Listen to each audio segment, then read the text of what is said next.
The first speaker that we have coming up is Heidi McAnnally-Linz. She's going to be speaking to us about using evidence to inform policy, successes, challenges, and opportunities for EA. As we reach more audiences with the message of the need for evidence, and as more rigorous evidence is produced, it raises the question, how do we ensure that evidence is used and these investments are leveraged to impact the most lives? In this session, Heidi will share examples of how Innovations for Poverty Action is using rigorous evidence to inform policy conversations in national governments from Peru to Ghana, and in sectors from education to social protection. She will also highlight opportunities for EAs in the next frontier of the evidence movement to leverage investments in rigorous evidence and achieve more impact. Heidi leads the Policy and Communications team for Innovations for Poverty Action, a research and policy nonprofit that discovers and promotes effective solutions to global poverty problems. Please welcome Heidi to the stage.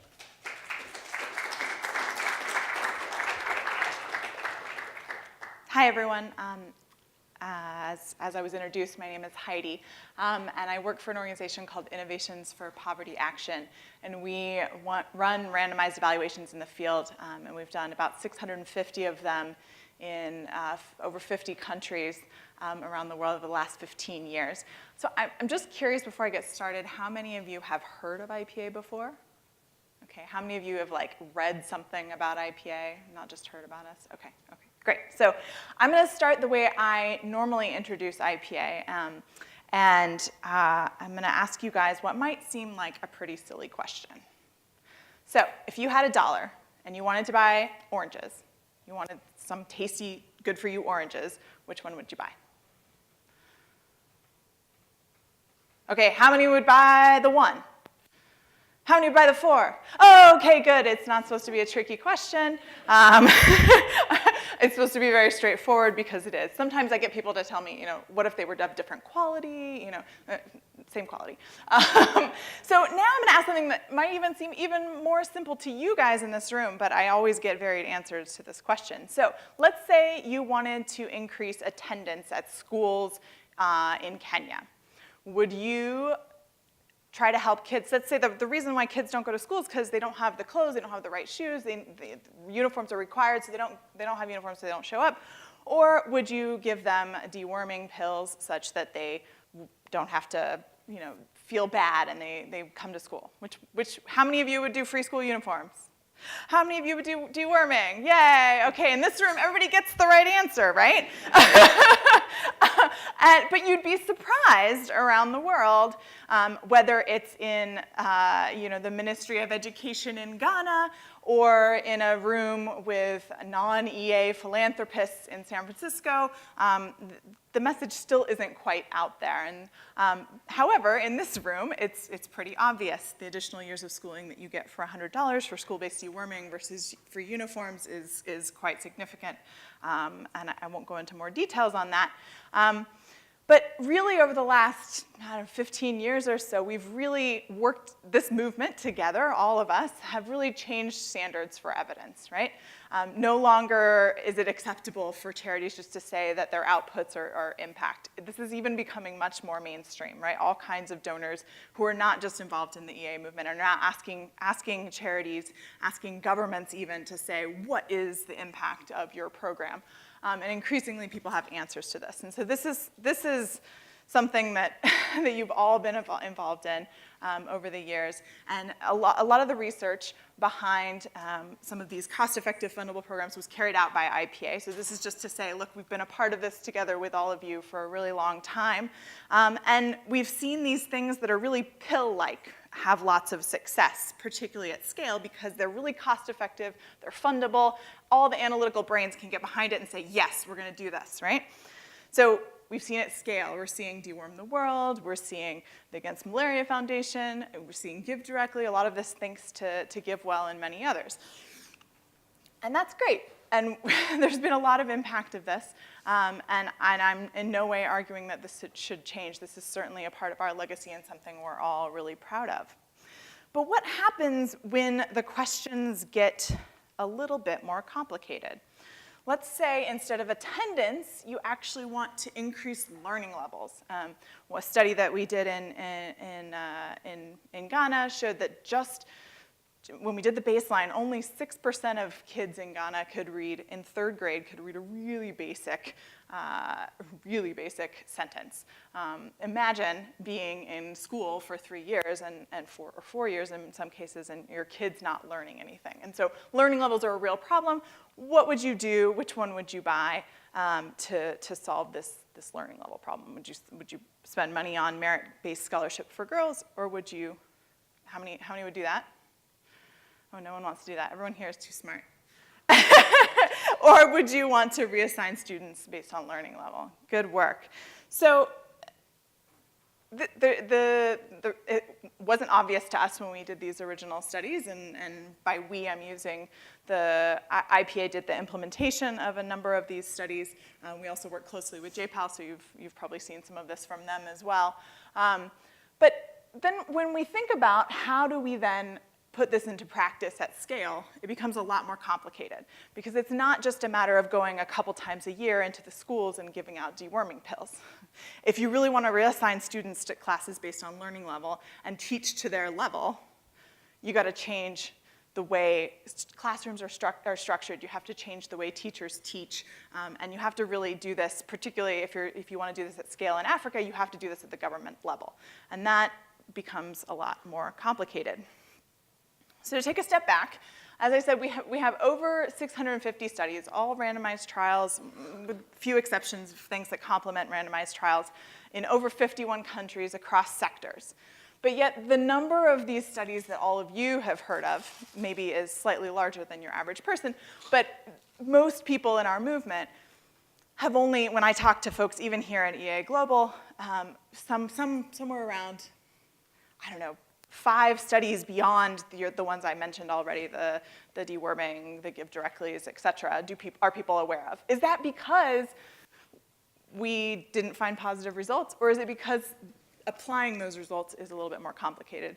And I argue that it's because applying those results is a little bit more complicated. Now, surely all 650 do not have positive results, and we've talked about a lot of the negative ones a lot, and I'm not going to get into that today. But there are a lot more positive results than are being used. So what are we doing about all of this? And how do we actually get these more complicated kinds of programs implemented at scale, such that we're leveraging all of the money, all of the effort that has been put into all of these 650 studies to actually get the most cost-effective outcomes at scale, right? Not just things that are going to get us the best pill-like intervention, but things that might change systems and leverage existing aid money, leverage existing donor money to make those interventions more effective. So at IPA for the last 15 years, this has kind of been what we call our theory of change. We see the really basic problem in the world is that there's limited evidence on what works best, and then there's limited use of that available evidence, and therefore you get ineffective programs and policies. And our solution is twofold as well, right? We design and evaluate effective solutions, and then we mobilize and support decision makers to use evidence and bibbidi-bobbidi-boo, better programs and policies. And the first part of our theory of change is really scientific. We've got this down. We've been doing it for 15 years, design and evaluate potential solutions to poverty problems. We know how to run a good randomized evaluation. We have over 1,000 people in the field across 20 countries right now who do that, who know how to do that really well. But my hypothesis is that this is true in EA as well, and I'm looking forward to hearing others speak on how they're influencing policy as well. We don't really know how to do this mobilize and support decision makers to use evidence part yet. At IPA, we've only really been starting to focus on this. In spite of it being a part of our mission, a part of what we do, we've only really been putting actual staff time into this over the last maybe 3 or 4 years. And really, it hasn't been even, the investment in staff time in this is maybe 3% of our staff are doing this right now. And so I think this is kind of the next frontier for the evidence movement. So even what little we have invested is paying off. We're working with governments in all of these countries. We're investing more in the ones with orange. And we're starting to create relationships and starting to help think about how to scale things of evidence that already exists, but also how to co-create evidence together with these policymakers, answer the questions that they actually have to create more effective solutions for them and in their context. So I'm going to tell you about three different successes in that, and even in some cases I would still consider these along the way. We're not there yet. We still haven't figured out how to do this well, but I think there's opportunity for us in the EA community to think more about how to actually use evidence at real scale and create real change. So the first example is in Zambia, where we did a really basic study together with the Ministry of Health. Second is from Peru, where we created kind of a nudge unit, and then the third from Ghana, where we've been working for almost a decade with the Ministry of Education there. So the first example came to us because we've been working in Zambia for quite a few years with Nava Ashraf, who's a researcher who we work with.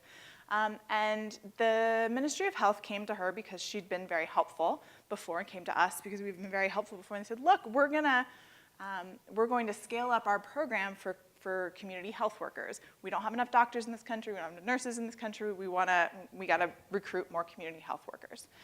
But we want to do this in the most effective way possible, but we basically have no budget. What do you think we should do?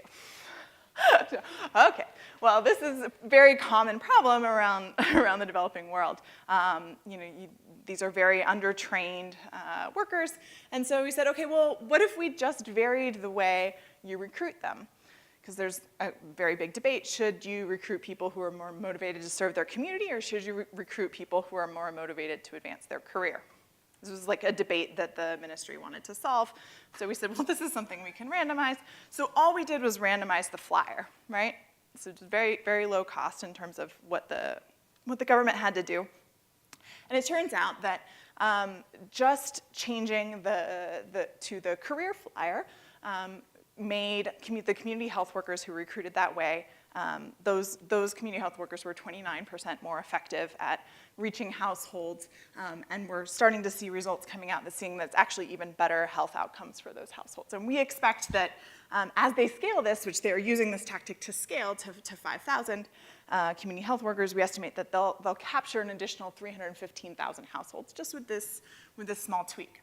What's really exciting about this story is not only are they using the results, but now they're saying, okay, now we've made this career promise. How do we deliver on this career promise? How do we create effective careers for these folks? And can you help us with evidence with that, right? So this kind of one study is leading to what we're starting to call at IPA a culture of evidence-based decision-making. And we think that's an exciting success, and I'll tell you more when I come back. I'm going to be in Zambia next month learning a little bit more about this. The next example, and we did this together with our partners at JPAL, is together with the Ministry of Education in Peru. So the Ministry of Education in Peru has a lot of, or at least had a lot of very sophisticated thinkers, and they wanted to think about what kinds of things could we do that are low cost to improve our system. And so we spent some effort in having an embedded staff member in the ministry, and they created this lab together with researchers, ministry officials, and folks from IPA and JPAL. And their goal really was just to say, what can we do with the administrative data that we have to test small things that we could then use to improve learning outcomes, or attendance, or whatever the outcome they wanted to improve was. And so we've done quite a few small-scale studies with them in the past few years, and the results now are just starting to come out. And there's a couple things that are really exciting about this.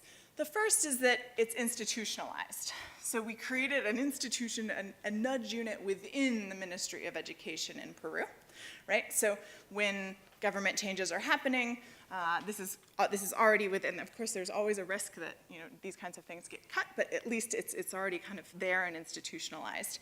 And another really exciting thing that's happening from that is that People who work in the Ministry of Education who worked with us on this have now moved to the Ministry of Health and also to the Ministry of Social Protection, and we're exploring doing labs with those ministries as well. And then finally, the first results are out, and the study was essentially what we call a field replication plus, right? A replication of a study in the field that kind of tweaked a couple of things. And the original study was what happens when you give information to students about what the returns to education are. Are they more likely to invest in education? Big impacts from the Dominican Republic, and we're seeing similar results in Peru, and we tried a couple different technology tweaks there. And so the ministry is excited to start working on scaling that up. We still don't know exactly how that's going to play out, but it's in process. And then the third example, sorry, I'm just realizing, who's my timekeeper? You're my timekeeper? Cool, okay. The third example is in Ghana. And Ghana is the place where we've invested the most in policy staff. Like I said, we haven't quite figured out what the right mix of research and policy staff is, and quite frankly, there hasn't been a lot of funding for the policy side because we've all been so excited about generating the research, which we've done a really great job of.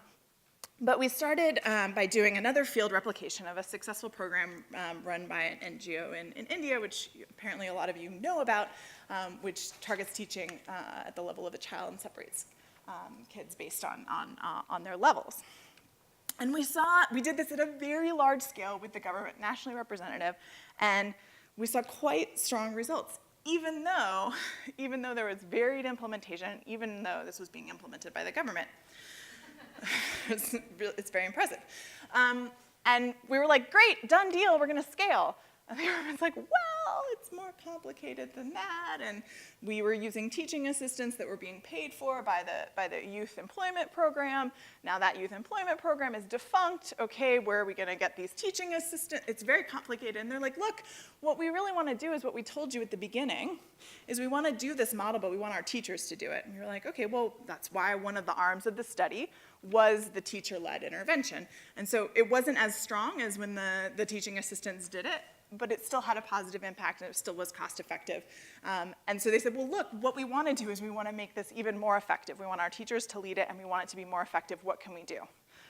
So there's even more questions. They are still planning to grow this at scale, but we're now testing how can we use people in the existing system, so district monitors, how can we use kind of the head teachers to help improve implementation of this program such that the results are even stronger. So we're working together with them on this, but what that led to is all kinds of other questions. It led to, again, what we've been calling this culture of evidence-based decision-making. And now, today, with the ministry, we have 5 ongoing studies with them, and all of them are influencing what they're doing in their curriculum, in their teacher training, even in their large policies on like what kinds of things to fund. All 5 of these, from pre-kindergarten all the way through secondary, they're calling us with questions and they're working with us on answering them. And really, we're in this position where we can help answer these questions and help improve the overall system. So how do we do this?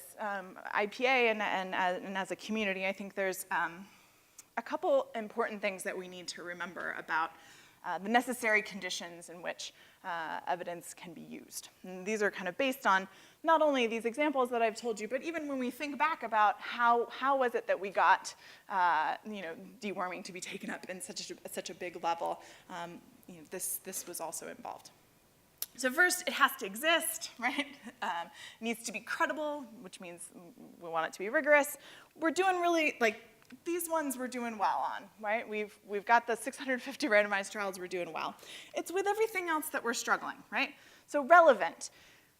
Sometimes these things take time. Sometimes the studies take time, and by the time we get to the end of them, the decision has already been made. So we need to be thinking together, or we share the results with the policymakers and they go, I don't really care about that. Thanks for telling me, but this doesn't really help. And so we've learned this co-creation of evidence from the beginning is really important. And this evidence has to be accessible, right? It's right now, a lot of these 650 studies, if we're not out there talking about them and writing clear summaries of them, people don't get access to them. And they need access to them at the right time. There's policy windows. Sometimes those policy windows are right after a study, and sometimes they're 10 years, and people need the right information at the right time. You have to get buy-in from the beginning, ideally, and this is something we've learned, both the hard way, by users and influencers, people who are going to use this information, and critically, the major donors, right? It's one thing to get the ministry involved, but if USAID is their main donor and they're not on board, we're in trouble. And there also has to be funding for this, right? So the fact that the youth employment program got cut, well, that really messed up that plan. And users have to know how to apply it. And so I like to think of this as the building a culture of evidence-based decision-making as the middle piece between evidence creation and evidence use at scale. And this is the piece that all of us kind of, it's not so easy, it's more of an art than a science, and we don't like it as much. But it is the critical piece that's gonna help us get the ultimate outcomes that we want.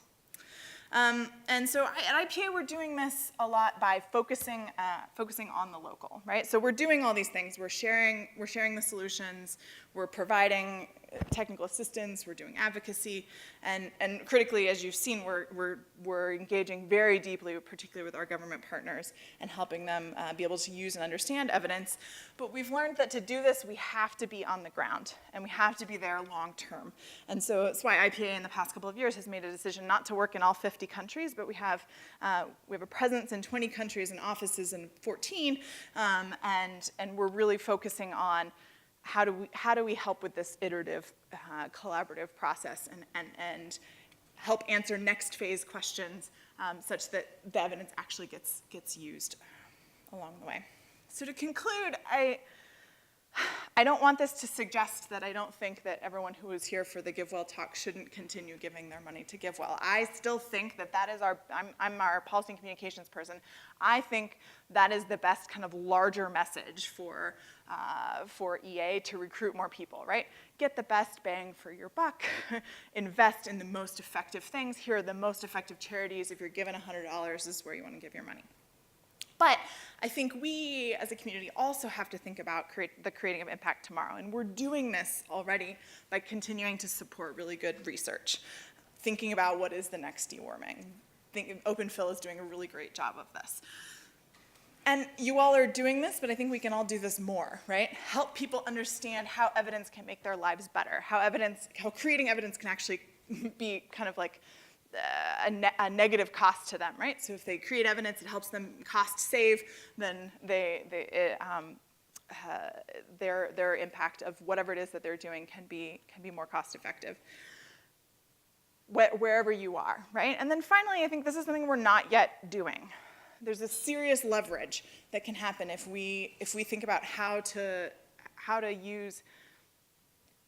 actually create policy influence from all of the research that we already have.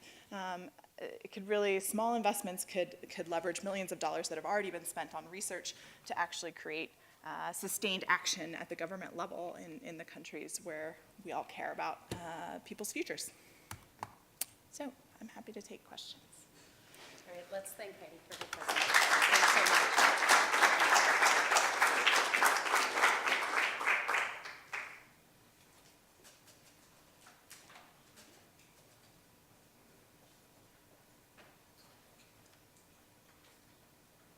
Had questions along a few different veins, but I'm going to start with some that talk a little bit more just about the structure of IPA. Who exactly works with whom and how you establish your partnerships, that sort of thing. I can try to narrow it since I'm sure this could go on for a long time. I'm realizing I should have brought my how IPA works slides. So I could have done. Sure. Yeah. Go ahead. Yeah. So one of the questions asks what your relationship is to developed world funders. You mentioned a little bit that you get funded by USAID in some respects, but you're also working with developing countries, and yet you're a nonprofit. You're not technically part of the U.S. government. How does that work out? Yeah. So IPAs. So the question really is, how does IPA get funded, and how do we collaborate with funders, right? So I'll divide it into two parts, right? So the answer to the first question, how does IPA get funded? We have funding from all of the large organizations that fund research, from the Gates Foundation to USAID to a number of large individuals, and kind of World Bank, 3IE, et cetera.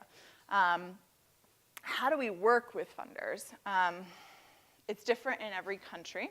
And one of the things that we have not invested in is working on influencing funders at a global level. And I don't know if anybody from JPAL is here, but I think they're, in terms of the family, they have the comparative advantage to do that a little bit more than we do, because they have a much larger global policy team. Our comparative advantage as an organization is really our presence on the ground, because we're running all these trials on the ground, and we have most of our staff on the ground. We have about 60 in the US, but 1,000 people around the world. So really leveraging that local presence. And so, for example, in Ghana, I was mentioning the Ghana example because we've been working closely with USAID, with a couple of other funders there to varying degrees of success. And what we found is that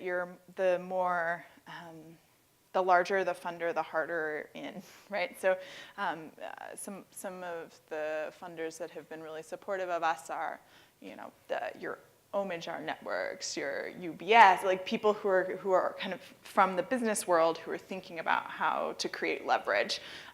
When you start talking about larger aid, it gets much harder and more complicated and requires more sustained investment of time and resources. Definitely. And I'm particularly curious, and I think a couple people voiced similarly. You have kind of a unique spread. You said you're not going out to literally every country, but you're still spread across quite a few countries. And that sort of network development seems difficult. At least I can't imagine dropping into a random country and getting close to the people who are making policies there. And that seems like both a sensitive thing and also just a really difficult place to put your foot in the door. How do you build those initial contacts? Yeah, so when I talk about the people who are doing this, I'm mostly talking about local staff. So we have our education policy person in Ghana is Anne, who was in the education system before. She's incredibly networked, she's personable, and she just got bought into, this is what I mean by kind of building an evidence-based culture in your spheres of influence. She just got bought into why evidence matters, and actually applied for a different job with us, and we were like, no, like, come over here, do this. Same kind of thing in Zambia and in Peru. So that's really what I mean, though, about building kind of the long-term presence. So we've only been able to do that because we've invested heavily in capacity building of our staff and recruiting people from those countries and having a long-term presence locally. Right, that makes Does that sense. make sense? Yeah, and had a question or two also about how you choose which projects to focus on. One person said that they really like the cost effectiveness work you've done in education, but they haven't found other attempts at cost effectiveness calculations. They wondered, how do you choose education out of any number of things you could be doing? So, I think education, I think a lot of the cost effectiveness analysis, we can thank our friends at JPAL for doing that. But one of the things that has happened is that because IPA is so decentralized, we've worked with over 400 researchers in all kinds of universities, and collecting cost data has strangely been an afterthought. And so my team is like, wait a minute, what do you mean you don't have accurate cost data? We've got impact data, but we don't have cost data. So we are making a particularly concerted effort now to collect cost data, because doing cost effectiveness analysis when you have cost data and you have an RCT is pretty simple, all things considered. But when you don't have good cost data, which is difficult to collect, you don't have it. And we usually don't think about that till something's over. So we have collected more cost data in education, partially because of the excitement around cost effectiveness in education, and partially because of the researchers we've been working with. We're already thinking about that. And so it's one of the things that we're hoping to do with some of the strategic funding that we've been raising as an organization, is more cost effectiveness analysis in different sectors. Might you be able to shed light on what those other procedures might be? Other sectors, you mean? Other sectors, maybe, sorry. Not yet. Not yet. I mean, health is also an easy and obvious one. I think we've been doing some in social protection, particularly with the older core graduation studies, and we're doing a lot of replication plus of that work. So there will definitely be cost effectiveness analysis there, but yeah. Right. And another thing in choosing projects, do you factor in the difficulty of implementation when you're choosing what to do, rather than just what it seems like, this seems like it would be a good intervention were it to work? That makes it sound like IPA has agency in deciding a lot of things what we do. I mean, so the way so IPA is in the middle. We've got three things here. Here you've got, my phone is the donors, here are the researchers, and here are the implementing partners. And our job is to bring all of them together to do a study. Now, sometimes the donor pushes us to do something, and we go out and we get the researcher and the implementing partner. Sometimes the PI, the researcher, is very interested in a particular question, and so he says, we want to do this, are there any partners? And so we find the partners, and typically the researcher also can pretty easily find the money. And so a lot of it is driven by donors. But increasingly, and this is what we want to be doing more of, the policymaker comes to us and says, this is a question we have, and we then help find the funding and in a lot of cases do the research ourselves or bring our network along. So some individuals sometimes, and depending on who you're talking about. Yes, and in terms of what IPA invests in strategically, a lot of it has been in education, but I think that has to do with our leadership and what we think the best opportunities have been historically, not because of any particular other strategy reason. Got it. Cool. And yeah, oh man, there were a couple of other things along here. I did actually have a question that was kind of along these lines. If you personally, or the people that you work with pretty closely, are like trying to make something happen, are you now like trying to create new policy partners? Like if you're saying we should do a new project, what's the first action that you would decide to take? What I am personally working on, so for the last year, for IPA had to play an interim development director role, which was a lot of work. So now that I'm not doing that anymore, my personal work has been building our policy team on the ground. So we've only in the last year recruited people in Kenya and in Zambia to do this work, in Burkina Faso, and we're hoping to recruit, and in the Philippines, we're hoping to recruit more, particularly to pursue this strategy. And we're working to identify where are the opportunities where we can have the most impact, and in those countries, there's particular projects around which I think we can go for a similar Ghana model. So we're focusing on that and raising money to do more of that. That's kind of my personal work. Cool. Might you be able to talk a little bit more about what it's like on the ground, insofar as you've been involved or like other people who've done on the ground work? It feels easier to talk in abstract, have these policy partners in Peru or Ghana or somewhere else, but what's the like messy actual situation like? Just trying to think of like what's the right story.